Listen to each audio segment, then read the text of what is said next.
Can you sing along the 5 Pusha T records right now? His records. Yes. His records? Yeah. Name I them. love Pusha. Nostalgia.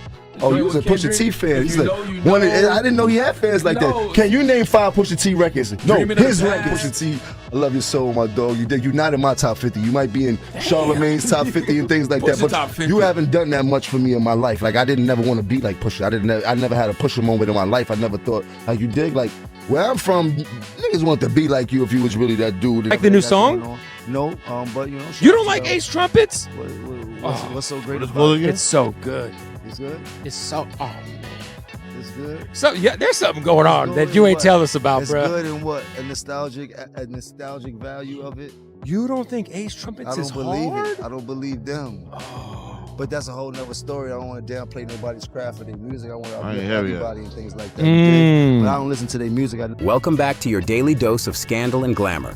Let's spill the tea on today's hottest drama. Jim Jones picked the worst time to start throwing wild shots because he aimed at the wrong names. Nas and Pusha T, certified icons. And Jim didn't just sneak a diss, he straight up torched the whole bridge like he was ready to go down with it. He dropped back-to-back disrespect like a man with nothing to lose, talking reckless on a podcast, claiming Nas was never really that impactful, and calling Pusha T overrated. Yeah, he really said that. Then he had the nerve to brag like he was the reason Nas even went viral again. Bruh, what? After that moment, everything flipped. The whole culture hit pause and started looking at Jim sideways. People online weren't just mad, they were acting like his career was already done. One quote, "And now he's trending for all the wrong reasons." This wasn't some normal rap clash. It felt like a straight-up cultural exile. Like folks weren't just clapping back, they were dragging him out the building. That one moment had people wondering, was this just Jim spiraling off ego again? Or is hip-hop finally turning its back on one of its loudest voices? 'Cause let's be real, it's not like he criticized Nas's recent work. No, he tried to erase the man's legacy. That's what took it over the edge. He wasn't offering opinions. He was throwing bombs at people who helped shape the game. And then, boom, his Summer Jam set got chopped. Coincidence? Maybe. But with Pusha T already warming up in the background, it's starting to feel like Jim lit a fire he can't put out. Let's rewind the tape. This slow-motion takedown didn't start with a battle. It started with straight-up disrespect. Jim really thought he did something, dropping that reckless take on the Joe and Jada podcast, a platform known for chill convos, not straight-up career obituaries. And instead of walking it back like a grown man, he doubled down like it was a flex. He had the audacity to say Nas never meant much to the culture, and then acted like his Billboard stats could somehow touch Nas's legacy. What? Let's get one thing straight. Nas ain't just another rapper. He's a monument in this game, a whole hip-hop foundation. Illmatic is taught in college classrooms. Ether still gives top-tier rappers nightmares. And King's Disease? That project proved Nas is aging like fine wine. He's not fading, he's mastering the next chapter. Meanwhile, Jim out here talking like he dropped the Chronic or something. The delusion is wild. And just when you thought it couldn't get more cringe, he brought his own kid into it. Like, what are we doing? That ain't teaching confidence, that's passing down insecurity wrapped in fake bravado. The internet didn't hold back. They came swinging with receipts. People started flooding timelines with Nas's stacked resume. Grammys, platinum plaques, timeless albums, sold-out world tours, all while Jim's chart record looked mad flimsy next to it. No shade, just facts. Now, most people, after catching that level of heat, would have fallen back, maybe issued a half apology, or at least gone quiet. But not Jim. Nope. He ran to Nightcap, looked Shannon Sharp dead in the eye, and tripled down. Said Nas never had the influence folks claimed, and even tried to spin it like Nas was always second best. Like, bro, second to who? That's when fans really started questioning if Jim was clout chasing, or if he just finally said the quiet part out loud. Either way, that mic, it's becoming a weapon he can't control. But wait, second to who exactly? Jay-Z and DMX? Be serious. Those three weren't even moving in the same lane. Nas gave us soul, depth, and lyrical reflection. Jay brought business smarts and slick execution. DMX was raw chaos, pain, bark, and energy. You can't even compare them. Can you sing along the 5 Pusha T records right now? His records. Yes. His records? Yeah. Name I them. love Pusha. Nostalgia. Oh, you was a Pusha T fan. He's like, I didn't know he had fans like that. Can you name 5 Pusha T records? No, his record. Pusha T, I love your soul, my dog. You're not in my top 50. You might be in Charlemagne's top 50 and things like that, but you haven't done that much for me in my life. Like, I didn't never want to be like Pusha. I never had a Pusha moment in my life. I never thought, like you dig, like, where I'm from, niggas want to be like you if you was really that dude. It's like tossing Kendrick and Future in the same bag. Different animals, different missions, different galaxies. So when Jim said Nas never led the pack, that wasn't just a hot take. That was straight up revisionist history. And here's where it gets even messier. Jim used to be a fan. He said it himself. As a teen, he looked up to Nas, even tried to dress like him. So now, decades later, he's acting like Nas was never that guy, all over a clip from a '98 movie. Nah, that ain't confidence. That's delusion. At this point, it ain't about chart numbers or album sales. It's about ego. Jim's talking like he needs Nas to be beneath him, like he can't breathe unless he brings the man down a peg. But the facts? They ain't on his side, and it's driving him crazy. This was never just rap talk. This was Jim trying to climb a ladder that don't even lean on his wall. He wanted so badly to prove he belonged next to legends, but all he did was expose how badly he wishes someone would put him in that tier. And if you thought he'd cool off after all the backlash, nope. He spun the block and took it to Bag Fuel, where he dropped his wildest take yet. Jim didn't just say Nas was overrated. He claimed he's the one who brought Nas back. Like the whole culture forgot Nas existed until Jim popped up and reminded us. That's not confidence, that's desperation. The internet didn't waste a second. They clapped back hard. One fan said it straight up. The only reason you're trending is because you keep talking nonsense about Nas. Nobody's checking for you otherwise. And that comment, it exploded. People weren't just dragging Jim, they were done playing nice. Another fan chimed in. The delusional disrespect coming from Jim Jones toward Nas is getting out of hand. I'm sick of it. And that was the tone across the board. The culture wasn't here for it. Talking wild might get you attention, but it don't earn you respect, especially when the receipts start getting lined up. Let's talk facts. Nas has been moving heavy. 3 albums in 5 years, a Grammy win, sold out shows globally, and all while keeping his name in the grown man convo. Meanwhile, Jim, all people remember lately is the podcast antics and the sound bites. No new classics, just noise. He thought he was starting a wave, but really, he kicked off his own slow burn career funeral. The culture didn't push him out. He walked right into it. Now let's rewind the clock to Paris, 2024. The Louis Vuitton Spring Summer Show is going down. Pure legend energy in the crowd. Like the new song? No, but you know. You don't like Ace Trumpets? What's so great about it? It's so good. It's good? It's so, oh man. It's good? So, yeah, there's something going on that you ain't tell us about, bro. It's good in what? A nostalgic value of it? You don't think Ace Trumpets is hard? I don't believe them. But that's a whole nother story. I don't want to downplay nobody's craft or their music. I want to uplift everybody and things like that. But I don't listen to their music. Beyonce, Jay-Z, Rihanna, LeBron James. Every name that matters in music, fashion, and power is there. Cameras going off like fireworks. And Pharrell, he's stepping out with his first ever men's collection for LV. It's already being called a moment in history. Then suddenly, the beat drops. But this ain't just runway music. Out walks Pusha T and No Malice. CLAPS is back. And they're not just vibing. They're launching something new. A track so sharp the room shifted. No shade, no sneak disses. Just lyrical surgical work. And with that, the stage was set. This wasn't just a fashion show, it was a statement. First time in over a decade, the energy in the room shifted hard. You could feel it, goosebumps level. Even Jay-Z was locked in, nodding like he knew what was coming. This wasn't just clever bars or fashion flair. This was war, right in the middle of the biggest fashion event of the year. And those lyrics, whew, they cut deep. Everyone in that room knew exactly who Pusha T was aiming at. That chasing a feature out of your element line?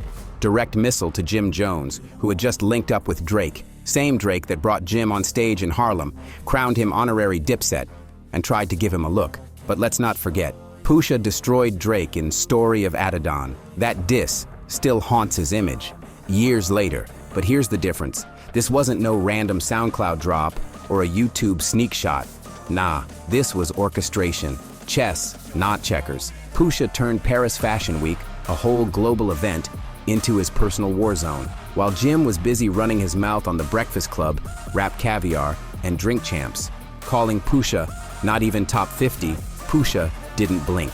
He stayed silent, focused, and then delivered the ultimate checkmate in front of billionaires, luxury elite, and rap legends. No podcast drama, no tweet storms, just precision and the layers. This wasn't just about rhymes, it was about the moment, the artistry, the setup, the message. Pharrell, who shaped Clips's entire sound from the beginning, produced that beat. The same Pharrell who was now debuting his first Louis Vuitton collection. This was full-circle revenge couture. Jim wanted smoke, and Pusha delivered it on a platinum-plated runway. Pusha T's reach goes way beyond rap. He's got deep roots in Virginia and solid footing in the highest circles of fashion. That new track, Chains and Whips, word is, it was cooked up inside Louis Vuitton's Paris HQ, overlooking the Seine River. And Pharrell, he confirmed it in an interview with the New York Times, literally pointing out the exact window where it all went down. He said, "We were just walking around looking out this window like,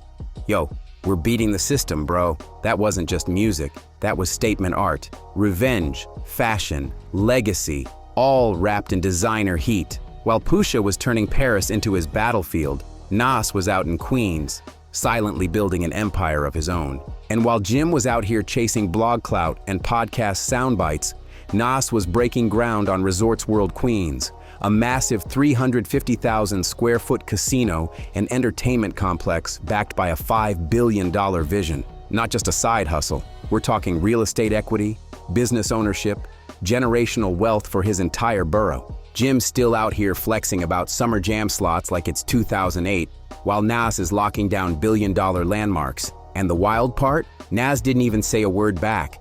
No bar, no diss, just moves. Receipts that hit way harder than any freestyle. Fans didn't miss the message either. The comments under Nas's post were cut. One said, "Someone else out here yapping for clicks, while Nas is making boss plays." That silence, it was deafening. Because when you're really rich, really respected, and still undeniably relevant, you don't need to clap back. You just move like a legend and let the work speak louder than the noise. Jim thought he could let his lifestyle talk, but the crowd had other plans. Let's paint the picture.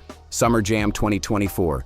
Jim finally snags the spotlight he's been chasing all year. He hits the stage, and silence hits back.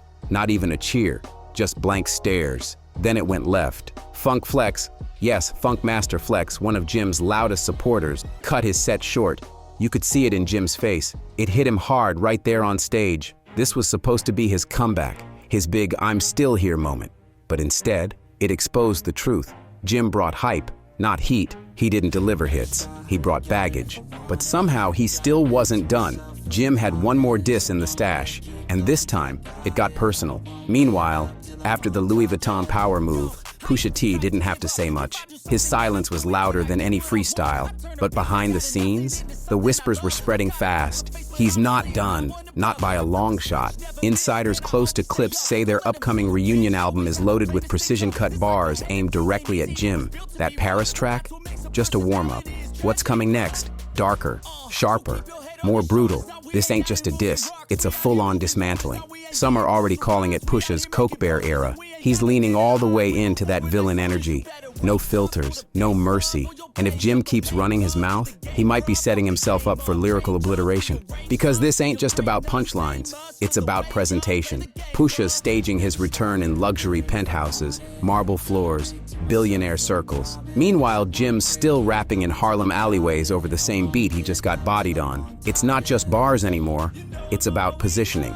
And Jim, he's looking real out of place. Yep, you read that right. Jim really did it. He took the same instrumental from Chains and Whips and dropped his own freestyle as a response. Bold? Maybe. But then he pushed it way too far. He crossed a line he should have never touched. He brought up no malice, and that was a mistake. Pusha might eat jabs all day without flinching, but dragging his brother, a man who stepped away from the game to follow his faith and change his whole path, that wasn't a diss. That was disrespect. The kind that doesn't get a quick reply. It gets a calculated response. And with Pusha, that means it's coming slow, strategic, and deadly. But Jim didn't stop there. He made his biggest mistake yet. He dissed Clips' new single live on camera during an interview, taking one last swing at Chains and Whips, trying to act like it didn't shake the room in Paris. He played it cool, but it came off desperate. And just when you thought maybe he'd finally sit down, Nope, he kept talking. Another clip started circulating, Jim doubling down again. This time he went all in, throwing shade at everything CLAPS built. He called their sound dated, said their lyrics don't hit anymore, and even questioned why anyone's still hyped about their comeback. Like the world hadn't just watched them shut down Fashion Week with one track. But here's the catch. While Jim's out here trying to discredit legends, CLAPS is getting invited into the elite rooms of fashion, business, and music, the very rooms that once ignored them.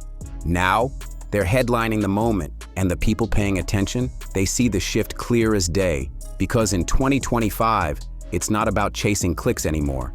It's about being relevant with respect. And Jim, he's still out here playing for shock value, while CLAPS is playing for legacy. And that's exactly where Jim's slipping. Fast. Pusha might be silent in public, but that silence, it's loud, feels like something heavy is loading. And CLAPS fans already know what time it is. The streets are buzzing that the next drop is going to be nuclear. Behind the scenes, producers, stylists, even major execs are treating this upcoming CLAPS rollout like a full-blown art exhibit. Strategic visuals, luxury fashion partnerships, whispers of a documentary. They're building a moment, not just an album. Meanwhile, Jim, his whole strategy's crumbling. That weak freestyle response, the summer jam embarrassment, and non-stop comment section backlash, his momentum has turned into a punchline. Even some of his day ones are looking at him sideways now. What started as hype is turning into fatigue. People aren't clapping anymore. They're cringing.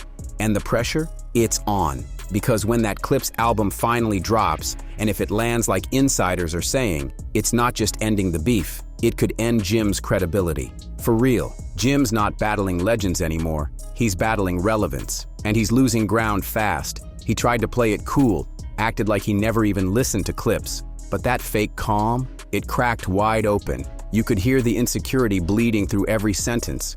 Deep down, he knows he was the target, and he got bodied. No spins, no distractions, no recovery. They cooked him. And now, the energy has fully flipped. It's not just Nas and Pusha anymore. The culture is walking away. Blogs dragging him daily. Even hardcore Dipset fans are throwing in the towel, saying straight up, it's time for Jim to log off. This wasn't a rap beef. This was a reality check. Jim Jones stepped into the ring thinking he was ready to spar with legends and ended up shadowboxing with his own downfall. And if you enjoyed this video, don't forget to like, subscribe, and share to stay in the loop with all the latest tea. Hit that notification bell so you never miss an update, and I'll catch you in the next video.